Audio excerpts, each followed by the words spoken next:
Good evening, everyone. Let's continue Gemara Berachot, Daf Chet Amud Aleph. We have some very famous, fun Gemarot tonight, some very important discussions, and one of them being the concept of Shenayim Mikarah ve'echad Targum, which is something that really it could be involved with our daily lives, and this is the source of in this daf of our Masechet Daf Chet Amud Aleph.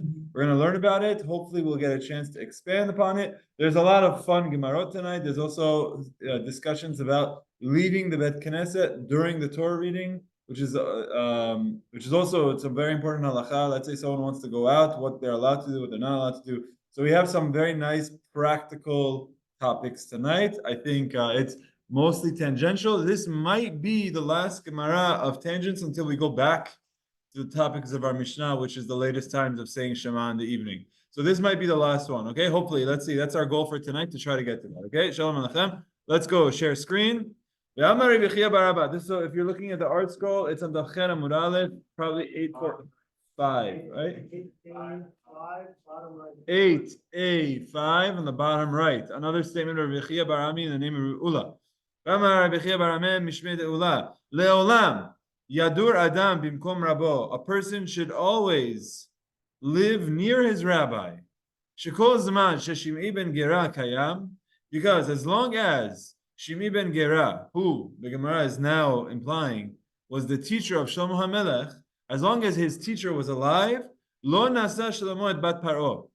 Shlomo did not marry the daughter of Paro, meaning an Egyptian woman. He did not, quote unquote, intermarry as long as his rabbi was alive because he was embarrassed to do such a thing in front of his rabbi. This is based on, there's a lot of assumed learnings in this statement, but essentially there's one chapter that says Shimon ben Gera dies, and the next chapter says Shlomo married Bat Paro. And so the idea is here, again, it's a proof, not a proof, it's more of a hint in the Torah where you see someone where, again, the fact that he's even his rabbi is not explicit, but there's an assumption here that Shlomo HaMelech's rabbi, Shimon ben Gera, dies, and the next chapter he does something that maybe is improper. So you learn from here that as long as someone's rabbi is alive, in front of them, they're not going to act improperly, which makes sense. Right? You're embarrassed to do something wrong when your rabbi is watching. So it says that you should live next to your rabbi. Ve'atanya al yadur. There's a braita. Ula is an amorah. But there's a braita that says al yadur. Don't live next to your rabbi. Unbelievable. There's a braita that says a person should not live next to his rabbi. So the first question you have to ask is, well, why should you not live next to your rabbi? And number two, if that's the case that you should not live next to your rabbi, then why is Ula teaching that you should live next to your rabbi? So lo kashya. It's not a problem. They're talking about two different situations. Had chayifle, had lo chayifle. It depends. If a person will listen to his rabbi, then he should attempt to live next to his rabbi, because then it'll keep him in check. But if a person doesn't care what his rabbi has to say, a person will not listen to what his rabbi. A person will, if you will, be defiant against his rabbi, then it's better that you not live next to him. Why? The way the commentators explain, mutav shiu shogin value mizidin. Because you know what? If you're going to be doing something that's wrong anyway, it's better that you don't even know what's right and what's wrong. You're going to be doing the things that are wrong anyway. If someone is defiant, doesn't care what the rabbi has to say, so why are you going to live next to your rabbi? Now you're living a life of defiance. At least if you don't, you'll be living a life of ignorance. How do they translate it here? One should not live where his teacher lives is referring to a case where he is not acquiescent to him, and that will lead them to quarrel, right? Because the rabbi is not listening to him, it's going to be a problem. Okay? So here's a statement. A person should live next to his rabbi. You understand conceptually how when you are next to your rabbi and your rabbi sees you, there are things that you behave in a proper way. Does it make sense? Anyone behave in a certain way in town, and then when they're traveling out of town, they behave in another way? Don't tell me. I wasn't asking. Why did you say yes? Yeah. Okay, fine. But yeah, right. There's your teachers around. I'll tell you a story. I remember once it was it was Erev Pesach, and I was going to. I think it was the Best Market. Before Best Market was Best Market, it was Walgreens. No. Okay, so I walked into the Walgreens or Wallbounds. That's what it was. It was Wallbounds. Went to Wallbounds on Erev Pesach, doing some shopping. They had a kosher for Passover section, and I have all my bags. And I come out, and guess what I see right outside the wall of Amzor is Rabbi Ben Chaim. And I wanted to kiss his hand. I dropped all the bags, and it was a lot. Like I dropped everything, and I had like a cantaloupe like rolling down the street. And then like I kissed his hand, and I'm like, Rabbi, Chag Sameach, everything. He's like, we have guests for Pesach. The guests needed to buy diapers for the kids, so I just drove them. I'm just standing here. It's unbelievable. It has nothing to do with what I'm saying, the Gemara right now. I just wanted to tell you a story about just being in your regular daily life and your rabbi being there, like sort of keeps you in check. So of course, there's more than that. There's more to it than just that, than just him being able to see you. It's being able to ask him questions and being able to tell you, hey, you're doing something wrong, etc., etc. Okay, good. Let's keep going. Let's keep going. Fun Gemara. The next one has to do with the topic of what are you allowed to do and what are you not allowed to do while the Torah is being read. Raise of hands before we start. Let's say the Torah is being read. In the middle of Aliyah, you have to go to the bathroom. Raise of hands. Are you allowed to? Who thinks yes? Machloket. Who thinks no? You have a machloket in your own?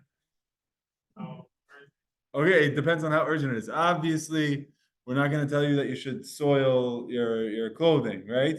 But I have to go, or let's say I'm very thirsty, or whatever it is. I have to step out. Am I allowed to or not? Okay, we're going to now learn the source of this topic, okay? Ready? We're going to talk about what happens while during the Torah reading. What are you allowed to and not allowed to do? Amar Rav Huna bar Yehuda, Amar Rav Menachem, Amar Rabbi Ameh. These rabbis are quoting, Rav Huna is quoting Rav Menachem, who's quoting Rabbi Ameh, and gave us the following teaching. There's a pasuk in Yeshaya that says, those who forsake God will perish. Those who forsake Him, yichlu, will perish. Who is that referring to? Zeh hamaniach sefer Torah v'yotzeh. That is one who leaves the sefer Torah and exits the room. Okay, zeh hamaniach. Maniach means to leave. Maniach sefer Torah v'yotzeh, and leaves. There, it's a show of disregard and disrespect. The Torah is there, and you walk out and you leave. That's the pasuk that says, "Ve'ozvei Adonai." Those who leave God, yichlu, will perish. Rabbi Abahu nafek ben gavra legavra. But Rabbi Abahu was one rabbi that he said that what he would do is between aliyot he would go. Oh, okay. So that what we've just done is this statement that tells us that you can't leave. Rabbi Ameh, who tells us you can't leave when the Torah is out. Rabbi Abahu, from his practice, we see that he would leave between aliyot. So now we've limited the restriction that you can't leave while the Torah is being read during one of the aliyot, but between you can. So now we already see you have to go to the bathroom. You wait until the aliyah is over. But let's keep going. Rav Papa asked, Ben pesuka le pesuka mahu. What about between the pesukim? What about, okay, I understand that after Aliyat Shlishi is over, I want to go to the bathroom, I could go. Even if I'm not back by Aliyat Revi, okay, I'm going to do my best. But, or if I want to step out to get a drink, if I have to go out, let's say you have to catch a train, and they're reading the Torah, it's a Monday morning, and Aliyat Kohen is over, and you want to leave, okay, Ben Gavra le Gavra, between the parts, Rabbi Abahu would leave, okay, I see, I would leave. What about between each pasuk? Now, why would you be allowed to leave between each pasuk? The answer is there's a historical context here which we don't have anymore. Actually, some places do, but we mostly don't have it. There is some that what they would do is between every pasuk, as the Chazan would read one pasuk, then there would be someone called a Turgeman. Anyone know what a Turgeman is?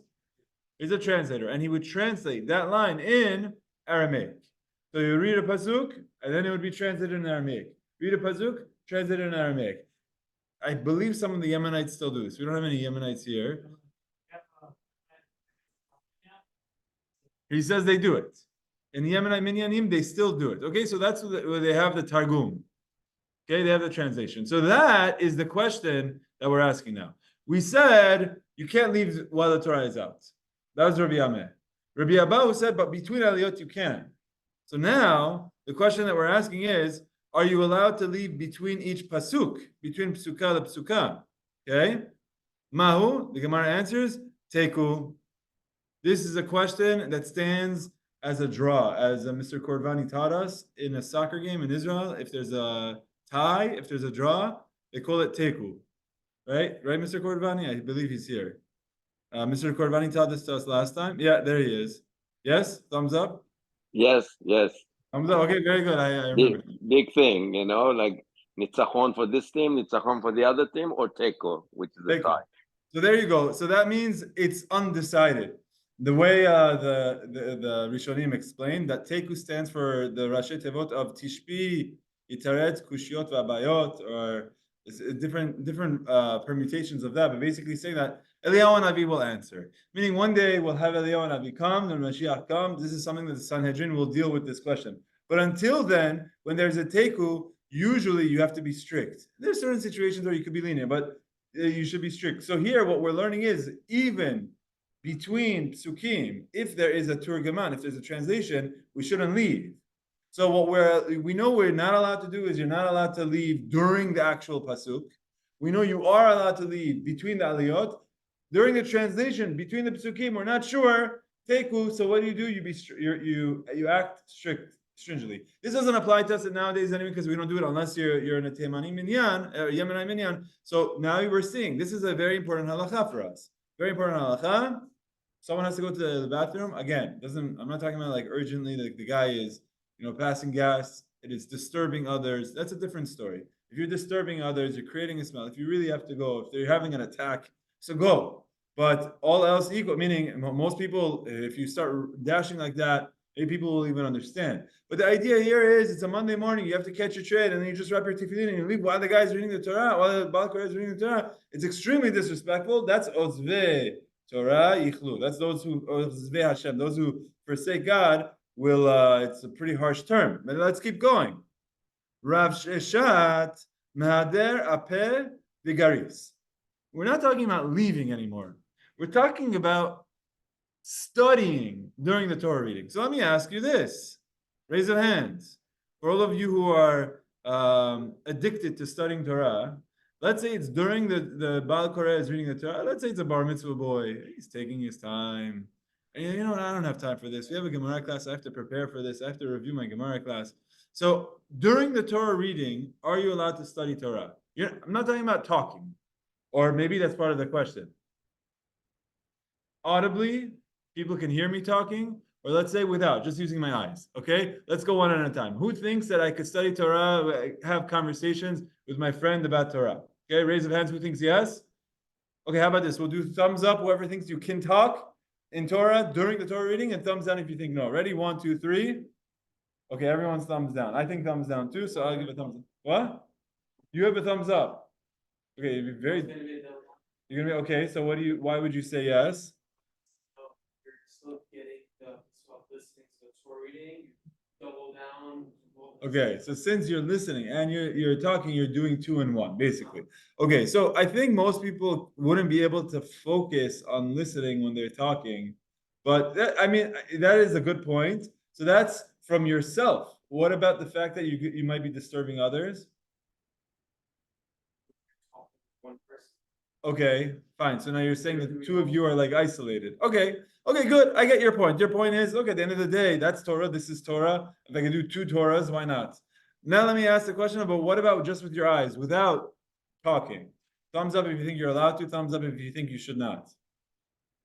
Rabbi, what kind of Torah? Relevant to the subject or any topic? Any topic. Okay, hold on. I didn't see. I got it. What is it? Thumbs up, thumbs down? Okay, it's like more mixed. Okay, you have some thoughts, yeah? So you're saying like reading the English. Okay, so maybe David, that's what you were getting at. You're talking about like learning. Yeah. Okay. That was Shenayim Mikarah specifically. I heard. Learning what they're reading about, is that even considered like a tangent? No, I think my question is more of it's something that's tangential, meaning or not, or like not related. But if it's related to the topic, I guess that's a third question. But I was talking about, I'm studying something else, unrelated. Okay, good. You had a question? You had a thought? Same thing. Okay, reading the English of the Torah reading while the Torah reading. Okay, good. Any other questions?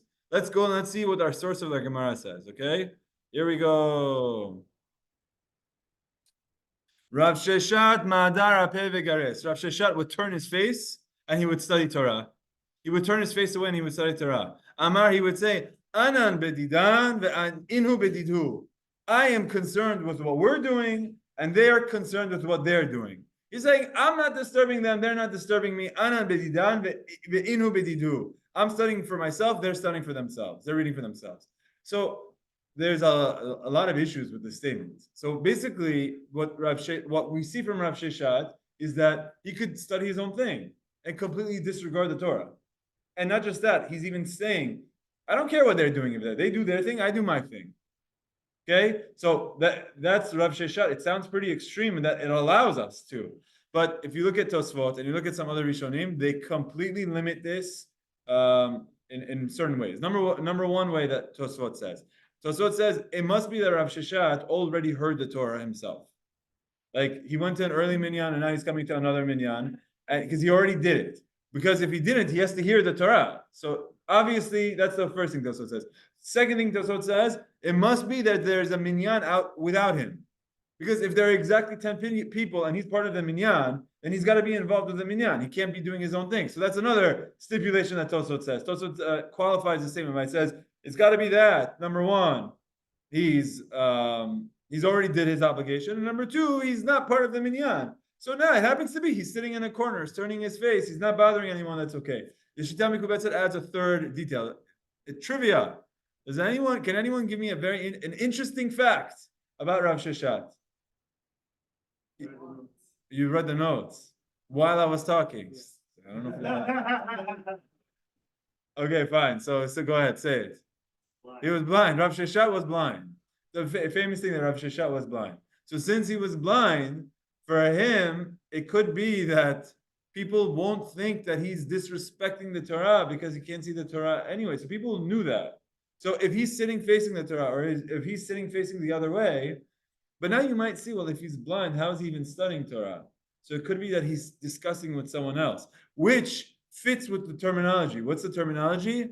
Anan bedidan means we are studying our thing, we are engaged in ours, the study of oral Torah, and they are engaged in theirs. Is he talking about we as in the royal we? So this is another concept that Tosfot says. Tosfot says he is someone, the Lashon of Tosfot is, he's umanute, v'had kama hadar ape rabuta mashma, afagav da madar ape shenireh k'maniach sefer Torah, shapir dameh, v'had da hadar ape, ideh sheichaven girsato. Sorry. Yeah. Okay, anyway, there's another idea here. I forgot, I'm not seeing it right now. That's Torato Manuto. That we're talking about someone like Rav Sheshet, who is like the leading rabbi of the generation. For him, he's someone that like he's actually studying Torah at a high level than he would be allowed to. That's another way to add to it. Oh, what did they say? Read it for me. Mm-hmm. Leniency is for someone who's Torah. Who do they quote someone? Yeah, the Reef and Rabbi.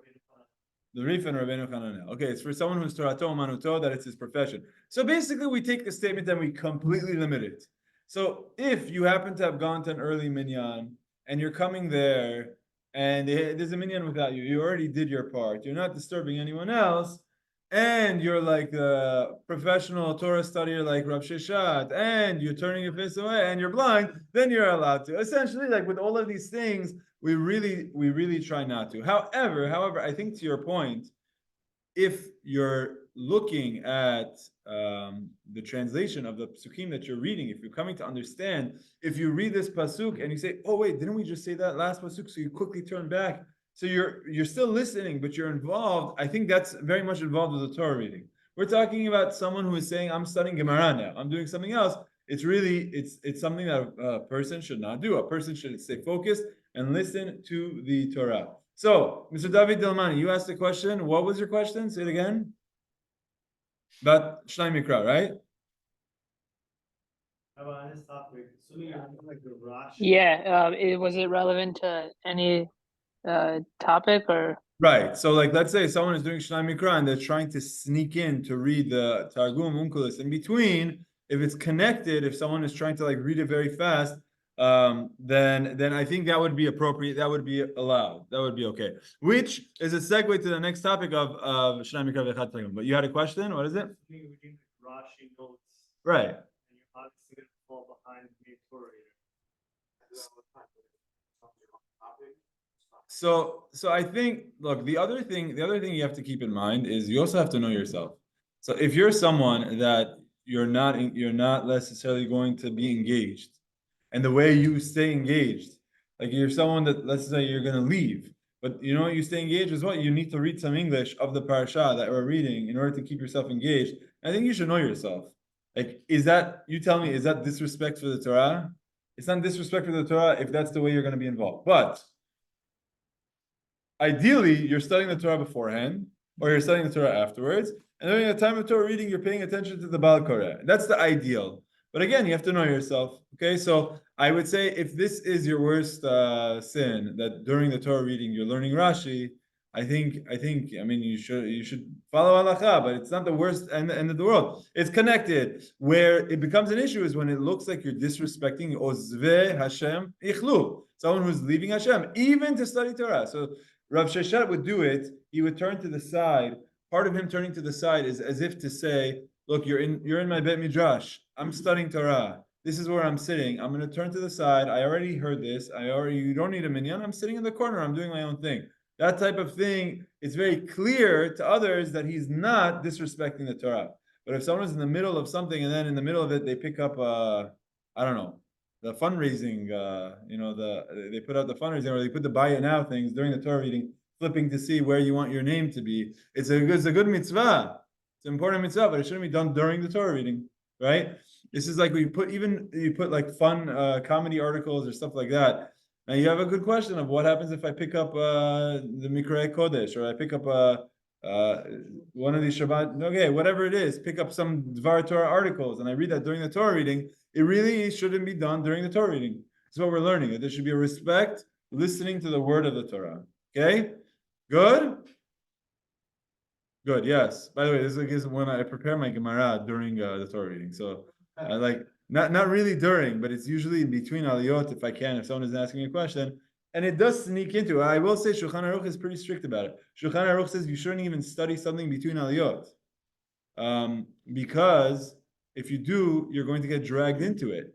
So it really is best during the Torah reading not to study anything else. Again, this is the worst of our problems, but it really should be focused on listening to the Torah reading. Yes, question. Parts what you said, where studying Mikrah, is that not really bad precedent in the sense that someone else is not studying it thinks it's a 100%, it's a bad precedent, and that's why Tosfot and the Rif and the Shita Mikubetzet take this statement of Rav Sheshet and they just like slash it. He says, I'm turning my face, I'm doing my own thing, you're doing your own thing. And they're like, what? Okay, it must be he already did this. They had a minyan. Well, he's blind, he's an expert, he's doing his own thing, and that's why they just like trying to explain why this statement works. Is it setting a bad precedent? Yeah. So for example, let's say I went to early minyan, then I come to my minyan, and I'm sitting there talking during the Torah. I'm the rabbi, but then people learn from you. So absolutely, you're right. It's important. The opposite. So you could see that the commentaries were grappling to try to understand why exactly Rav Sheshet allowed this. They've effectively made this statement useless. Not useless. They rendered it as something you can't learn from by putting so many conditions of being blind, already having heard it, being the Torah Umanuta, professional Torah studier. So they're rendering it something that you can't really learn from. Okay, now we are going to get into the discussion that David just introduced. We are now going to speak about the topic of Shenayim Mikarah ve'echad Targum, and I have some good fun stories to share with you. Amar Ravuna bar Yehuda, Amar Rav Ameh, another statement by Rav Yehuda bar Ameh in the name of Rav Ameh. Le'olam, always. Yashlim Adam Parshiotav im hatzibur. A person should complete his parashot personally together with the entire congregation. Shenayim Mikarah, twice the pasuk, twice the text of the verse, ve'echad Targum, and translation once. This this Gemara is not teaching us Rabbi Yamin, it's teaching us that a person should study the parasha that the tzibur is studying, that everyone is reading that week, the parasha of the week. He should read it himself, twice the pasuk, once the Targum. Ve'afilu, and now we're turning to Cher Amud Bet, and we're going to expand upon this, okay? Ve'afilu on Cher Amud Bet, turning to 8b, Atarot ve'Divon, even Atarot ve'Divon, which are the names of cities. Later on, I believe it's Parashat Matot. This is Parashat Matot. This is the story where there were some families that came to Moshe and they said, hey, the land that's on the east of the Jordan River, there are 8 cities there. We want to live in those areas, right? You know what I'm talking about? Gad, Reuven, and Chatzi Sheva Menashe. But Gad and Reuven come and they say, Atarot ve'Divon ve'Yazer ve'Nimra ve'Cheshbon. Atarot, Divon, Yazer, Nimra, Cheshbon, Elaleh, Savam, Nevo, Uvon. 8 cities that these areas are filled with grass fields. It's a good place for Mikrah. We want to stay here. The translation of Atarot is Atarot. The translation of Divon is Divon. What's the translation of New York from English to Hebrew? It's New York. That's the name of a city. So the translation is the word itself. Even so, you should be doing the translation of that pasuk. Even though there is no translation, so don't say, okay, I'm just going to read it twice, there's no translation. Read it a third time, even because the translation is that word still. You should do it 3 times. Twice pasuk, once Targum. Okay? Shekol hamashlim parshiotav im hatzibur. Because anyone or everyone who completes his Torah portions together with the tzibur, with the congregation, ma'arichin lo yamav ushnotav, will have lengthened days and years. He will live a long life. Okay, there's so much to discuss here. I first want to go through the next couple of Gemarot about this topic. Then we'll take a step back and discuss. When we say Shenayim Mikarah Targum, you should read the pasuk twice and once the translation. Does that mean you should do line 1 Hebrew, line 1 Hebrew, line 1 Aramaic? Does it mean I should do the entire section Hebrew, then the entire section Hebrew, then the entire section Aramaic? Does it mean I should do the entire section Hebrew, the entire Aramaic, the entire Hebrew? What does it mean do a line in Hebrew, line in Aramaic, back to the line? Does it mean I can read the entire parasha in Hebrew, then the entire parasha in Aramaic? When I say Targum, translation, does it have to be Aramaic? Could it be English? Could it be Farsi? Could it be Spanish, some language that you speak? Can it be a commentary? What if I don't do it, instead of doing a translation, I do a commentary? Is that okay? So there's a million and one questions, not a million and one. We could get into these discussions. First, I want to get the flow of the Gemara. And then this idea of living a long life. You get to live a long life, right? So far, what have we said? This is a very important Gemara. I'm going to scroll back up. I want everyone to read this with me, okay? Le'olam. Everyone say it together. Le'olam. Yashlim. Adam parshiotav im hatzibur Shenayim Mikarah ve'echad Targum. Okay, ve'afilu atarot ve'divon, even atarot ve'divon. This line also, shekol hamashlim parshiotav im hatzibur ma'arechin lo yamav u'shnotav. He will live long days and long life. The Ben Yehuda says elsewhere, I believe it's Ben Yehuda says elsewhere that he'll have ma'arechin lo yamav u'shnotav, days and years. Days is talking about quality of life, and years is talking about the quantity of life. The person will live a longer life and live more quality life. Unbelievable bracha for doing this. I want to discuss that also, but I want to continue with the Gemarot, and then we'll come back and discuss it all. Yes? What's the practice of reading the Torah stuff? Like finishing it within a year? Okay, good question. Good question. I want to stay focused on this. That's not related. Is it related? You think it's related? I'll come back to it. Rav Bibi bar Abaye Savar, Rav Bibi, the son of Abaye, taught the following. He thought, La'ashlaminhu lefarshayata de koleshata. I will finish the entire parashot of the entire year b'ma'aleh Yom de Kippureh, on Erev Yom Kippur. Erev Yom Kippur, you want to make sure everything is clean. What he said is, you know what? On that day, I'll do the entire Torah. Shenayim Mikarah Targum. Tanale Chia bar Rav midifti. So Rav Chia bar Rav told him, hold on a second. Ketiv, there's a braita that tells us the following. V'einitem en nafshotachem. The Torah about Yom Kippur says you should afflict yourself, you should pain yourself.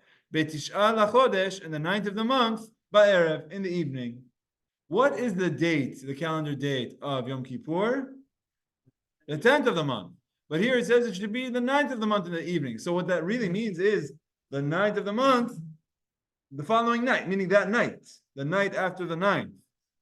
But the Gemara learns something else from this. Do we fast on the 9th, where it says you should fast on the 9th? Don't we fast on the 10th of the month? It's to teach you. Anyone who eats and drinks on Erev Yom Kippur, the 9th, I will view him, the Torah will view him as though he fasted both on the 9th and the 10th. If someone eats on Erev Yom Kippur to prepare for their fast of Yom Kippur, then that is an extension of the fast. It's prepping yourself for the fast. You get the credit of fasting already the day before by eating because you're preparing for the fast. In other words, what Rav Chia was telling him is, it's a day for eating. It's not a day for studying the entire Torah. If the guy wants to do the entire Torah on Erev Yom Kippur, it's going to take him forever. He won't be able to eat. You have to focus on eating because you have to focus on fasting tomorrow. So what happened? Savar la'aktaminu. So he said, okay, fine. I won't do it that way. It seemed like he didn't want to do this on a routine basis. He didn't want to do this daily. He wanted to just, in one shot, knock it out, be done with it. So he said, you know what? I'm going to start early. At the beginning of the year, we do Breshit. I'm going to finish the entire Torah. So there was an elder person who told him, Tanena, we already learned this in a Braita, or it was taught, a person should not do it earlier than everyone else. A person should not do it later than everyone else, which means a person should do the parashiot together with the tzibur. Okay, whatever the tzibur is reading that week, that's the parasha that you should do. Shenayim Mikarah Targum. Okay, a little bit more, and then we're going to, you know what? We'll stop. Okay, we'll stop here and we'll start addressing some of these questions. Okay, question number one. I guess I'll you know what, Kevin? I'll address your question. Kevin asked the question of, currently there's a cycle where we have a parasha of the week. If you follow this parasha of the week cycle, you finish the parasha. You finish the entire Torah. How often? Once a year.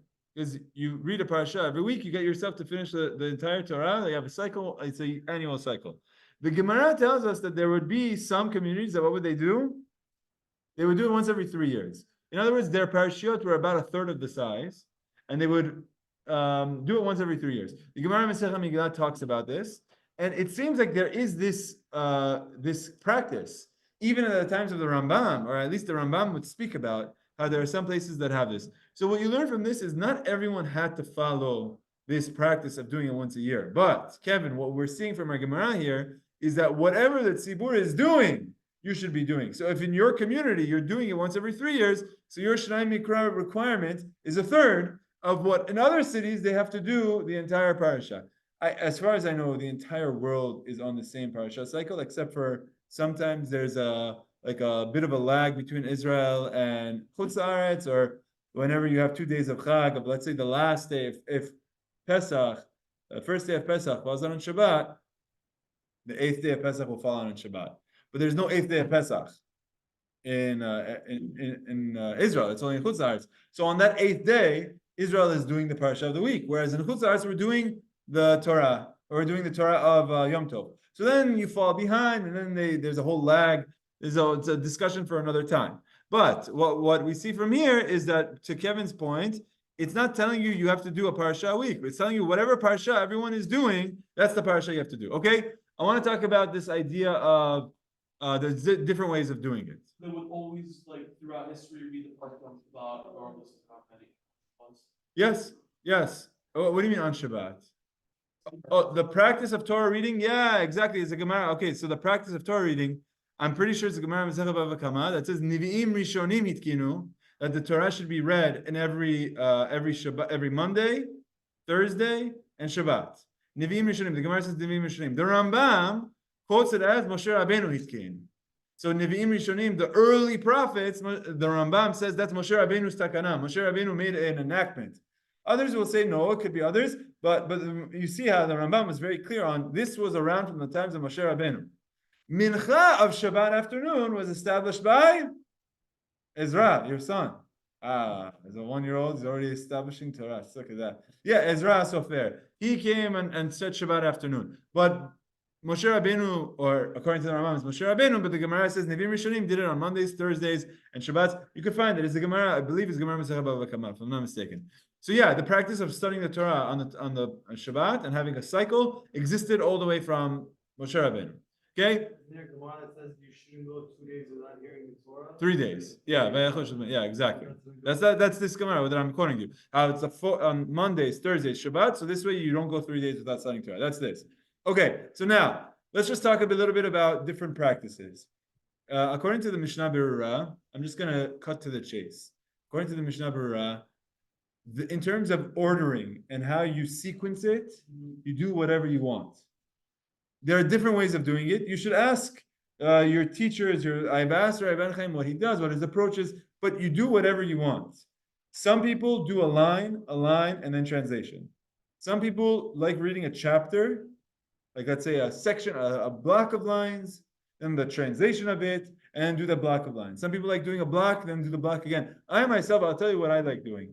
I like doing the Torah, the translation, and now that I've seen the translation, I like to see the Torah again. Like after I've seen the translation, like okay, that's how he fits it into the text. I want to see the text one more time. To me, that's the most intuitive. Why would I need to see the pasuk twice and the translation once? To me, it's like see the pasuk, then see the translation, and then go back to the pasuk to see how that translation fits. That's what I like doing.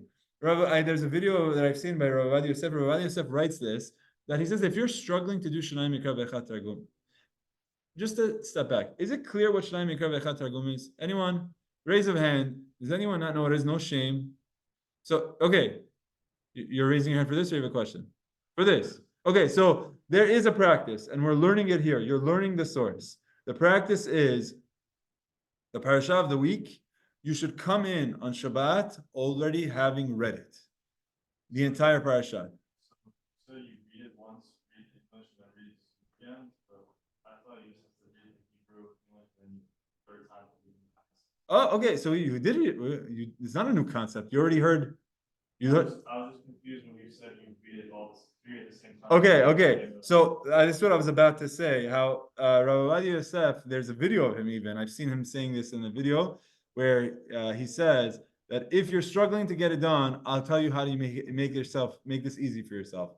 You read the text once, the psukim once. You read the Targum, the translation once, and then while the Baal Koreh on Shabbat is reading it, read along with him. That'll be your second read. So you are familiar with it, right? So this concept, but that is like one of the ways of fulfilling it. I don't think that's the original intention of the Gemara. The original intention of the Gemara is pretty clear. It sounds like before you get there, you should read the text twice and the Targum once. But again, in terms of how you sequence it, how you order it, there's a lot of room for leniency. Yes. Okay, so these are the topics that I want to discuss. The next question is, can you do it in other languages? So the answer is actually Rashi. Let's look at Rashi.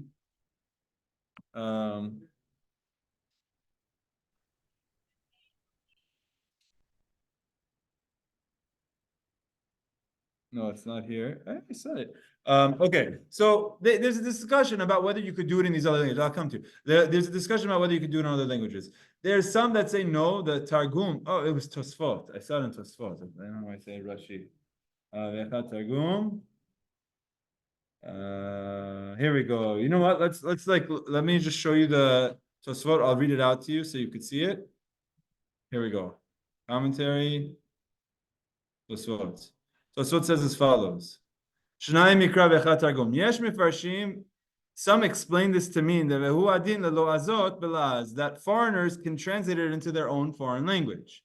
Targum is in Aramaic for people who understand Aramaic, but whatever language is your language, you can. Okay, so that's like your way of explaining it. He's saying because it makes sense. because that's how you're going to understand it, right? Tosfot says, I disagree. And he says, because the Targum Onkelos that we have is not a translation, it's an interpretation. And there's often commentary in there that is not translating verbatim what the Hebrew says. And we know that he's inserting topics. So clearly, there's some commentary there as well. And he quotes how, if not for the fact that you have this translation, you wouldn't have the context. It's not a translation. It's more of an interpretation. Don't say it in any language, except for Aramaic that we have. So this is Tosfot. Tosfot says pretty strictly, you should stick to this.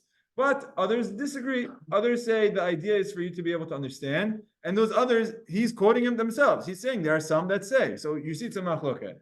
This is where also the Mishnah Berachot says that if this is something that you can do it.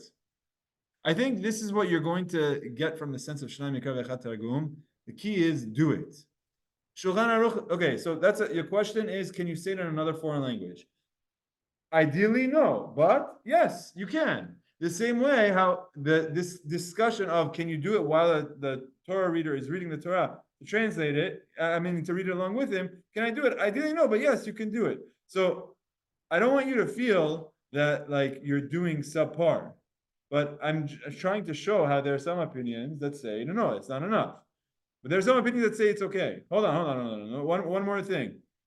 Shulchan Aruch says, what if instead of doing a translation, I want to do a Perush Rashi? I want to do a commentary. So like you want to look at the notes on the bottom. Let's say you look at the Hebrew and then you're just going to look at the notes on the bottom to see a translation. He says, yes, that's okay. But someone who really wants to do this right won't drop the Targum. They'll do the Targum, so they'll do both. Okay, so again, same concept. Very strictly speaking, the Targum that the Gemara is talking about is Targum Onkelos. We know that. Can you adapt it? Yes, you can, but that's not in its authentic way. That doesn't mean you shouldn't do it, but it's just a matter of awareness. So, can you do it Perush Rashi? Says Shulchan Aruch, yes. But if you want to do it right, you would do both Perush Rashi, and meaning the commentary and the translation. So, I think what I've learned is that the whole concept of Shenayim Mikarah. Oh, sorry, I wasn't sharing my screen when I read the Tosfot. The whole concept of Shenayim Mikarah Targum is to make sure you find something that works for you and to do it. Right? If I tell you that you could only do it in Aramaic, and then because you only do it in Aramaic, you won't do it. So then, what did you gain? If I do it in Arabic, I'm getting anything. Right. I think I'm the only one. Right. Just really do it in 3 languages then. Right. Then you need a translation. Yeah, you don't understand Hebrew, you don't understand Aramaic. What was the point?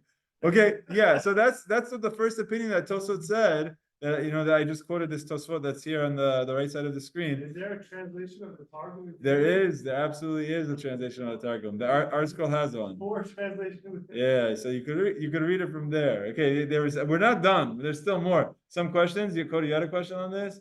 You had a question? Who had a question? You could read the translation of the Targum. So you're reading the Targum. So you're reading the Targum in English. That's closer to it. Look, yeah, go ahead. So my question was just you were saying, okay, what are like the orders that you can do it in? So or and then you said things that like he had a video saying that that you can count it with like when you listen to the Torah. They read the whole Torah, read the whole Targum, and then come back during the Torah reading and read it with them. It kind of seems that the Gemara, that's what the Gemara is saying. It's saying shekol mashlim b'ashadat imat tzibur. So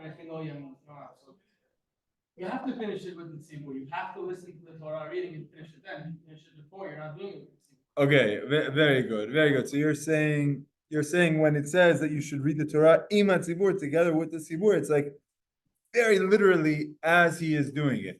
And that should be your second time. Right. So I think the way they explain it is like there was this rabbi that what he tried to do is he wanted to do all of the parashiot on one day. He wanted to do it on Erev Yom Kippur, and they said, no, you can't wait until then. You should do it together with everyone else. Okay, let me do it before everyone else. Like, no, you have to do it together with them. So the idea here is to come to exclude someone who wants to do that. who wants to pack it all in. Someone who wants to like cram the entire Torah and say, you know what, let me take one weekend and just finish it up. But yeah, that's a good point. How you're actually doing it together with the Sibur. Maybe that's the best way of doing it. Okay, yes, question. Why that Targum Unkulus? Okay. The answer is because the Gemara Masechet Megillah Daf Gimel, I think either Gimel or Daf, I think it's Daf Gimel, tells us that Unkulus Ager wrote the Targum with Ruach HaKodesh. So the translation that Unkulus wrote for us is not. It's not like it was done with the Spirit of Hashem. It's called the Targum Unkulus wrote it Beruach HaKodesh, meaning some sort of a heavenly spirit. So it's like sanctioned by Hashem. It's like a higher level. It's more authoritative. How can the Rabbanim here decide what the reward is? What's their source? Okay, so how could they say you're going to live a long life? Okay, very good question. It's a very popular phrase to throw around. Yeah. So Gemara Berachot, Berachot, you say Ashrei 3 times a day, you get a long life. So why not? 3 times, yeah. People that in the morning, and having fit Shaloh Hakan, okay, so Itai said it's twice in the Torah. It is twice in the Torah. It's the 3rd time in the Torah also. There, the end of Parashat Kitase, I believe, it says that a person should have just and fair scales in their home. Hin Tzedek, Efat Tzedek. Your scales, don't have in your home rigged scales, Efa ve'efa, because if you do it, you'll live a long life. There's a Gemara that says there are 2, but there really are 3 times in the Torah that says you'll live a long life. So I want to speak about this a little bit. I read a commentary, and then I want to tell you something that Rabbi Ben Chaim told me. I read a commentary about this idea of why is this promising to give you a long life? How do you know? How can you say? Okay, so this is what they say. They say one of the reasons why someone may not want to study Shenayim Mikarah v'chat Targum is because it takes a lot of time. It could take you. Does anyone do it? Anyone want to volunteer? They say that they do Shenayim Mikarah v'chat Targum sometimes. You do it. Okay, so you do it. How long does it take you? What's your tell us what's your process? What do you do? You do 2 aliyot on Sunday, and then you do 1 a day on average, so that okay. And how long does it each session take you? 15-20 minutes. So in 15-20 minutes a day, you're finishing. Okay. So now someone might argue, like, look, that 15-20 minutes a day, maybe it takes me half hour, and I'm studying something else. I'm studying Gemara. I'm studying Halacha. Didn't we just learn in the last page that that Hashem loves halacha more than anything else, more than the batei midrashot, more than batei knesset? Hashem loves halacha. So I want to study halacha. I have a half hour in the morning, and it'll take that away from me so that I can read the psukim. I don't want to. So this is what the tongue-in-cheek type of, not tongue-in-cheek, but this is what the cute answer is. You're right that you're busy and that you don't have much more time. But let me ask you this. What if I told you by investing that half hour a day, you're going to get an extra 40 years to your life? Will you have time then? Like, yeah, it's like a fair and good investment. You put in some time every single day, you're going to live a much longer life. So that's why they're saying, you'll end up living a long life. To tell you, don't play the game of justifying and say, I'm not going to do this because I want to study Torah. Like, no, you know what? There's plenty of time for you to study Torah. And Hashem will give you that time. If you're supposed to have the time, you're supposed to have the time. You're supposed to do this. Okay? 2 more things. One, there's a discussion amongst the commentators as to say, what's the purpose of having me do it so many times? So one opinion will say, it's so that you know what the Sibur is studying, so that you're involved with the Sibur, and so that you finish the cycle with everyone else also. So that you're studying the cycle with everyone else. The other opinion says no, so that you could be prepared to read the Torah. So we are Baal Korez. We're not mostly Baalei Koreh. We don't read the Torah. But the way it should be is that when you get an aliyah, you should read the Torah. That's the way it should be. You should be fluent in all of the aliyot that if you have to read, you could read the Torah. So what's the difference between these 2 explanations? One explanation says a person should study Shenayim Mikarah v'chat Targum. One opinion says so that you could finish the cycle personally. The other one says so that you could be prepared to read the Torah if you have to get up there and read the Torah. What's the difference? Zerach Larian, you're a Torah reader. What can you think about is the difference of if the focus is Torah reading or if the focus is finishing the cycle with everyone else?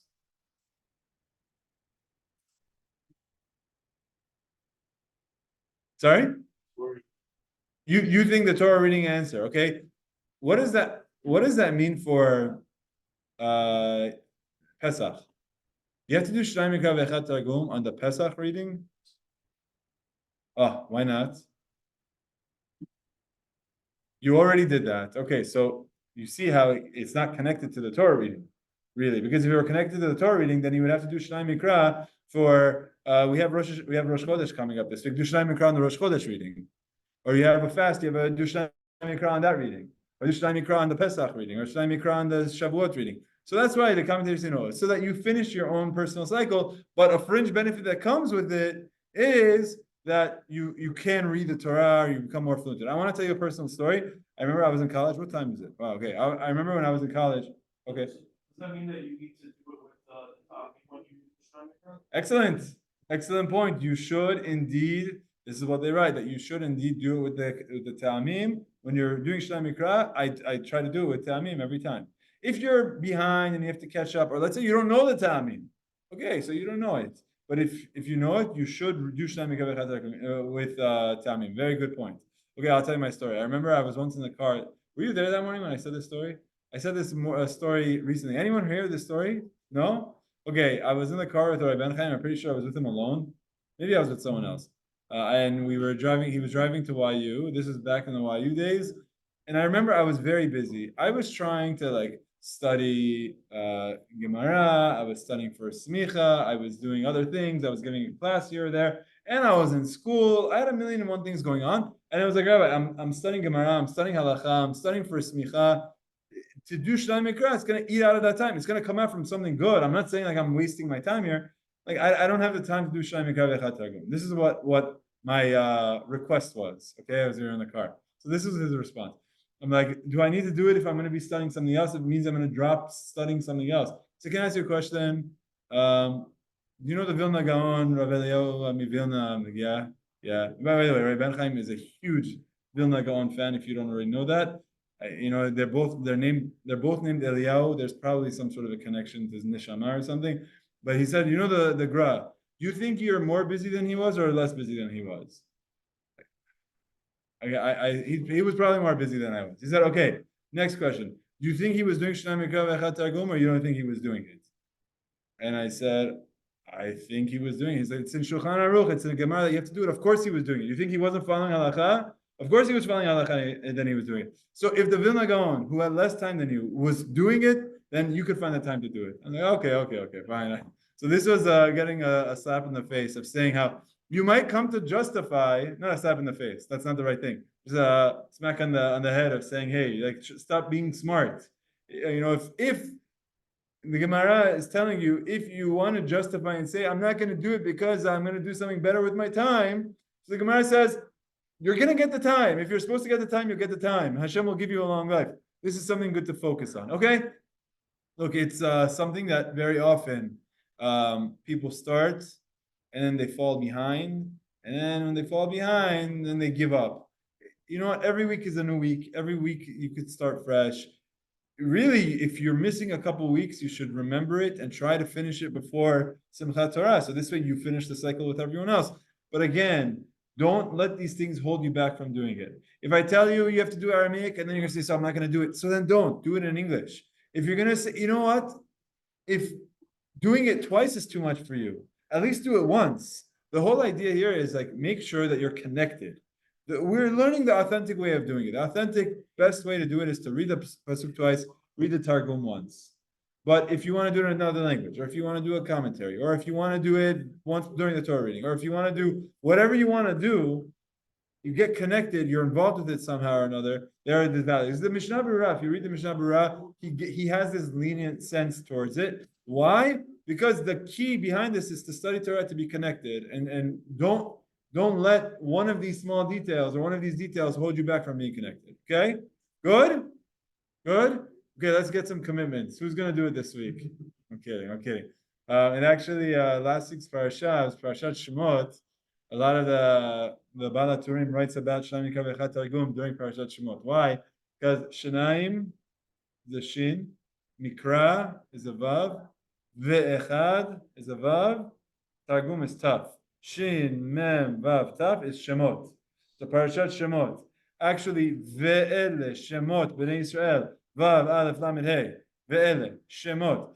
He says the following: Ve'adam Asher Lomed Aseder Shenayim Mikarah ve'echad Targum ve'kol Na'im Yafot Shemot Bnei Yisrael Yizkeh Sheyichye Yizkel Shanim Rabot Arukot something Israel Leolam something like that. I forgot it. I had it written, but it's basically taking those first four words and it's saying like if you study it, you're gonna get a nice long life. It's something important to do. Try. Start out. Let's try to take Jared's approach. To do a little bit every single day. If that doesn't work, spend some time on Sunday. I've even heard of people doing it on Saturday nights, meaning great rabbanim. There are some great rabbis that it's still connected to the Barsha, even though you're doing it on Motzei Shabbat, it's still like Shabbat, it's still connected. It's better to do it earlier. There's some discussion about when you're allowed to start. I'll just tell you, the answer is you're allowed to start once you hear the Torah reading from Mincha of Shabbat, because that's already the next week. Once you hear Mincha, you could already start doing Shenayim Mikarah. Yeah. My strategy, honestly, what I like doing is I do line, Targum, and I do line. So I read the pasuk, I read the Targum, then I read the pasuk. The reason I like doing that is because, like I said, I like seeing what the Targum said and then reflecting that back into the pasuk. Because sometimes the Targum is not a translation. But I understand that if you don't understand the Targum, maybe it's not as valuable. There are other times where I'm falling behind. So when I'm falling behind, I have a chumash, just read the entire parasha. Then when I can, read the entire Targum, and then try to do it during the Torah reading. I try to. For me, it's a lot faster if you just do it in one shot because I don't have to navigate back and forth. I also have a chumash where they break it up for you. So it's like, it's written as the line, and then it repeats the line, and then there's a translation. So you could just read straight. So that's another way of doing it. Some people do it that way. And there are times where I've fallen behind. So my strategy when I fall behind is to write it down which parasha I missed, so that this way I could try to catch up to it before the end of the year. Okay, good. Rabbi, Oh, not good. Yes, go ahead. sorry. When it says when you eat on the 9th and it prepares you for Yom Kippur, in what way is it supposed to make it harder for you, or is it supposed to make it eat? Okay, very good question. Very good question. Ronnie's question is by eating on the 9th, the Torah views it as though you fasted on the 9th and the 10th. Oh, it's so why? Why is eating on the 9th a good thing? So there are a few answers, Ronnie. It's a good question. This Gemara comes up here, Masechet Berachot. It comes up in Masechet Rosh Hashanah. It also comes up in Masechet Yomah. And there's two ways of explaining it. One way of explaining it is that it prepares you. It prepares you for the next day because in order to fast well on Yom Kippur, you need to eat well Erev Yom Kippur. So it's a preparation for the fast. Another explanation. Isn't that sort of like contradicting? Like you're supposed to afflict yourself, but the day before you're supposed to like eat and make it easier. Like No, it's not that making it easier for yourself. It's that you're preparing to be able to do it successfully. If a person doesn't drink or eat on Erev Yom Kippur, then there's a big chance they'll have to break the fast on Yom Kippur. So it's not that it's like, well, because the affliction only has to be done on Yom Kippur. It doesn't have to be done beforehand. So you're making sure that you'll be able to do it. If I don't drink well before a fast day, I might have to break my fast on the fast day. But if I eat well and I drink well, then I'll be able to fulfill it and to keep the fast going. But there is another explanation that says, there's another commentator that says that when you eat a lot the day before, it expands your stomach and then you end up being more hungry. Does that ever happen to anyone? You eat a lot and then afterwards you feel hungry. So, sometimes it's best to like take it easy and not eat so much. So here, by telling you, no, it's a mitzvah to eat, what ends up happening is that you end up expanding your stomach, and then it makes it you end up being hungrier, so you end up afflicting yourself more. These are the two opposite ways of explaining it. Both are valid opinions. Yes, question.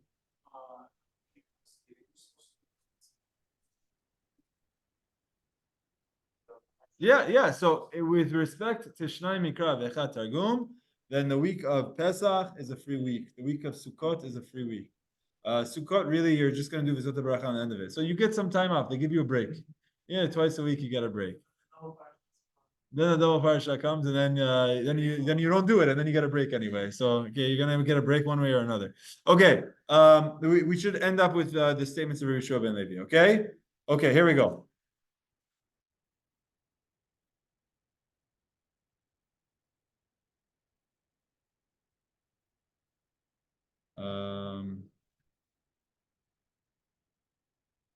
Kedamar lahu Rabbi Yehoshua Ben Levi livneh. Rabbi Yehoshua Ben Levi gave 3 pieces advice to his children as his what's it called? Your last will and testament. He gave 3 things for his kids. You keep these 3 things, and these are the 3 guiding pillars of your life. Very interesting things that he chooses. Number 1, Ashlimu parshataychu im hatzibur Shenayim Mikarah ve'echad Targum. Make sure that you are studying and completing your parshiot, your sections, together with the tzibur, 2 Mikrah, 1 Targum. Meaning this was his number 1 final call to his children, to make sure to do Shenayim Mikarah ve'echad Targum. You can imagine why it's so important. It's something that becomes pervasive in your entire life. It's something that you do every day for 20 minutes a day, 15 minutes a day, keeps you going, keeps you connected. Number 2, this is completely tangential to anything and everything we've been studying, except for the fact that Rabbi Yehoshua Ben Levi taught this to his children. Vehizaharu b'Veridin ki Rabbi Yehuda. You should be careful with the Veridin, like the opinion of Rabbi Yehuda. Ditnan, because Rabbi Yehuda taught. Ditnan, we learned in the Mishnah, Rabbi Yehuda Omer, Ad she'ishchot et Veridin. When a person is slaughtering a bird, he should also slaughter the Veridin. Okay, let me just explain very quickly what this is. A little class of shechita. In the center of the throat, there are 2 pipes. What are they called? Oh, no, that's like for the heart. The windpipe and the food pipe, also known as the esophagus, is the food pipe, and the windpipe is called the trachea. Okay? You're talking about arteries of the heart, which is important. This is what we're going to get to. But these 2 pipes are what's important for a shechita. And according to the laws of shechita, when a person does shechita, those are the targets. Depending on which animal it is, if it's a bigger animal, they want to get one, and you want to get both. The smaller animal, you have to get at least one. You're going to get part of them. But these are the 2 that you have to get. Then comes Rabbi Yehuda and says, hold on a second. No, there's more. It's not just these 2 pipes. You also have you done shechita before? No? Anyone here done shechita?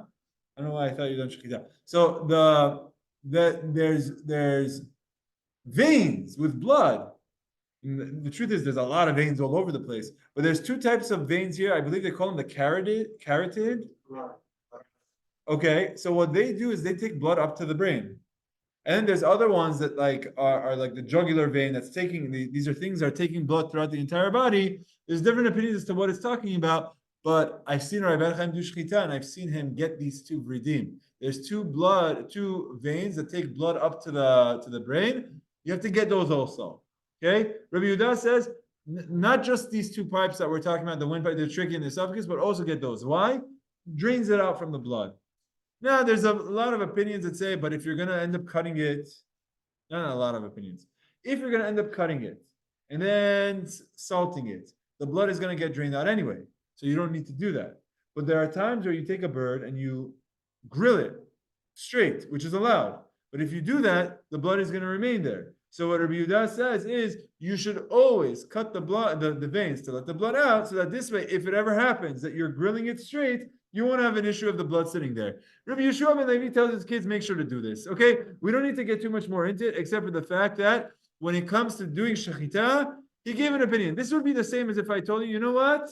Don't eat glak kosher, eat chalak bet Yosef. Right? Like it's giving him a standard of kashrut that he wants him to follow. You keep kemach yashan. You have to keep what else? Kitniyot on Pesach. Right, exactly. He's giving him a standard of kashrut. You have to keep Chalav Yisrael. You have to keep Pat Yisrael. Okay, you have to keep according to the opinion of Rabbi Yehuda. Okay? We don't need to delve too much more into it. I see some of you guys are getting queasy. I don't know, you don't like to talk about blood. Vehizaru b'zaken. Last one, I love this line. Very important. Be very careful with an elder, sheshachach talmudo machmat onso, who forgot his studies beyond his control. If there is an elder rabbi, for example, let's say he got a stroke, or let's say he got old and he's not able to study, or let's say for whatever reason the guy hit hard times, he needed to go make a living, and now because of that he's forgetting some of his Torah study. Rav Sheshet Ben Levi says you should always respect someone who had Torah and lost it, and it's beyond his control. Why? Because as we say, lukhot v'shivrei lukhot munachot ba'aron. In the Beit HaMikdash and the Mishkan really, there was the Ark of the Covenant, the Aron HaBrit. In there was the tablets.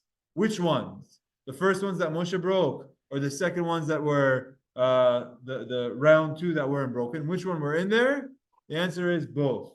Lukhot v'shivrei lukhot munachot ba'aron. Both the lukhot, the tablets, and the shards and the pieces of the broken tablets are in there. As if to say, if someone had the Torah on them, but they've lost it, they still demand the respect, and you should still respect it. There are times where you see someone who's known as a tremendous Talmid Chacham, but then he gets older and he's not as clear. You should never. It's like Dave Portnoy was saying, I'm a better investor than Warren Buffett. I can make more money than him. Like this type of thing. The guy knows how to invest. You know, the same. I mean, it's not the best example. You know what I'm talking about, or no? You guys, you know what I'm talking about? I said like right now I'm the king of investing. So if someone is like young and stronger than even someone who's a Talmid Chacham, but still you have the respect. It's a havdil. We're talking about investing there, but the same concept. If someone had it and they lost it, you still have to treat them with respect. Why? Lukhot v'shivrei lukhot munachot ba'aron. Both the tablets and the shards of the tablets are placed in the Aron. Okay, good. Now that we're speaking about three things. There's two more sections. I want to finish this because it'll actually, you know what? Yeah. I don't want to overdo it. We'll stop here. Okay. Let's just do a quick recap. Quick recap is the mitzvah of tonight. We learned a few things. This is the first Gemara that we learned, the idea of living next to your rabbi. Why should you live next to your rabbi? He keeps you in check. But there's a braita that says that you shouldn't live next to your rabbi. Explain. If you're going to be defiant, what? If you're not going to listen to him, it's better not to be there. It's better that you don't, and then you're going to start fights. Or if you're, at least if you're going to do something, then you shouldn't defiantly do it. So it's better that you don't know what you're doing is wrong. That's number one. The next Gemara that we learned is we first spoke about leaving during the Torah reading, right? Ozvei Hashem yichlu. And what did we say? We learned a few things from there. What's the first thing that we learned? You shouldn't leave during the Torah reading. You are allowed to leave. Ben Gavra LeGavra, that's what Rabbi Abahu would do, between the aliyot. And what about during the aliyot?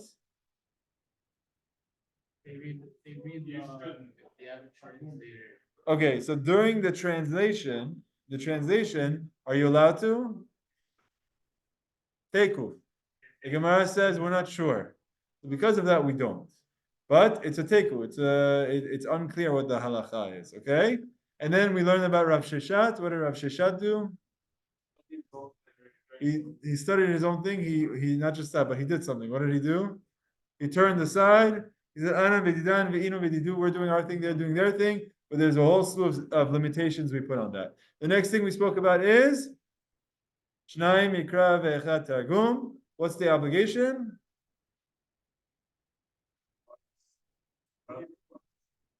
Exactly, to read the pasuk of the Torah twice and once the translation. I forgot to say something, but it's something I wanted to add. The Gemara then tells us, even atarot v'divon, you should do twice pasuk, once translation, even atarot v'divon. What is atarot v'divon? What did I say it was?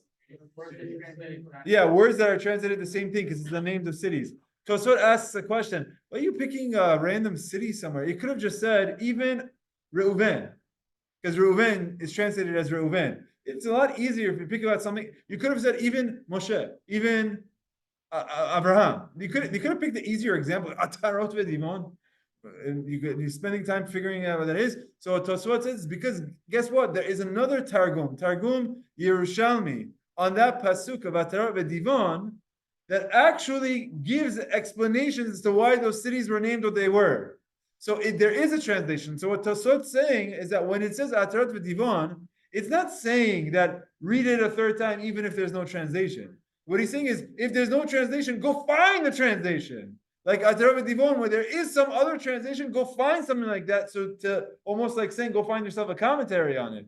But it seems like that's not how we hold like, because the way we do Shenayim Mikarah, when you're doing Atar Rabbi Divon, you just read it, you read the name of the city. So we don't hold that way, okay? So we spoke about that. What's the promise of the Gemara for someone who does Shenayim Mikarah Targum? They live a long life, okay? Long days, long years, quality and quantity. Okay, you hear it, so Hashem, you should all have it. Okay, and then we spoke about one rabbi that he likes cramming. He said maybe you could call him what do you call it when someone leaves everything for the last minute? A procrastinator. Okay, so one rabbi was a procrastinator. So what did he want to do? He wanted to do Shenayim Mikarah v'Echad Targum on Erev Yom Kippur. Well, what did they tell him? You have to be eating. It's not a day for studying Torah, it's a day for eating. So then what was his next scheme? Okay, so he said, fine, I won't do it on Erev Yom Kippur. I'll find another day at the beginning, and I'll just read the entire Torah, Shenayim Mikarah v'Echad Targum. I'll pull an all-nighter. I don't want to, this is going to disturb my daily schedule. What did they tell him?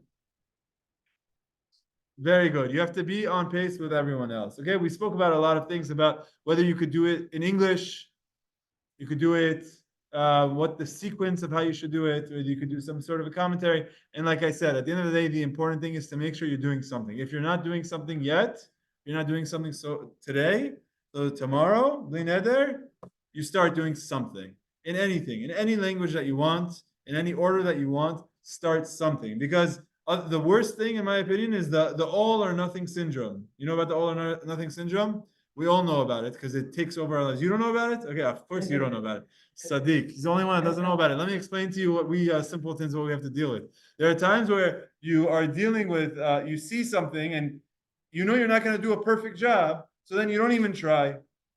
That's the all or nothing. It's like all or nothing. But it's a syndrome because that's not how life is. If you could do 99% of something, and you throw it out because you're not going to get 100, then you're losing that 99, right? You're losing that 99. So if you can do Shenayim Mikarah v'Echad Targum by doing it with English, and okay, so maybe you're not doing the onkelos, you're not doing this, or by reading the commentaries on the bottom of something, or whatever it is, or if you only do one pasuk, if you say, I'm not going to do it because I can't do everything, you're falling, you're a victim to the syndrome that I've just coined, the all or nothing syndrome. I think it's important to make sure that everyone is doing something to be connected to the parsha. So tomorrow, this week, I asked who is doing it. I got one yes, and I got one this, which I don't know what that means, but so we got maybe 1.5. Okay, next week, Be'ezrat Hashem, hopefully we could get a full room of attendance that say yes, I'm doing it, because by that all you have to do is just do it once. Okay, next week, Be'ezrat Hashem, it's something very important to connect us to the parsha. What was Rav Yehoshua Ben Levi's dying message to his children? He had 3 messages to them. What were they? Do Shenayim Mikarah v'Echad Targum. That's one. Number 2, when a person is doing shechita, make sure you get those blood arteries also. And number 3, respect someone who has forgotten the Torah beyond their control. Why? What's his mashal? What does he compare it to? You got it, right? The lukhot that Moshe Rabbeinu broke were in the Aron together with the second set of lukhot. Lukhot, v'shivrei lukhot munachim ba'aron. So if someone studied Torah at some point but they lost it, you still deal with them with respect. The same level of someone that hasn't lost it. You give them the amount of respect. That's what Rabbi Yehoshua Ben Levi was teaching his children, teaching them tarbiyat, to teach them you should always respect Talmidei Chachamim or even former Talmidei Chachamim. Okay, with that we'll stop. Azak Baruch. We'll see you guys next week in Good Azak Baruch.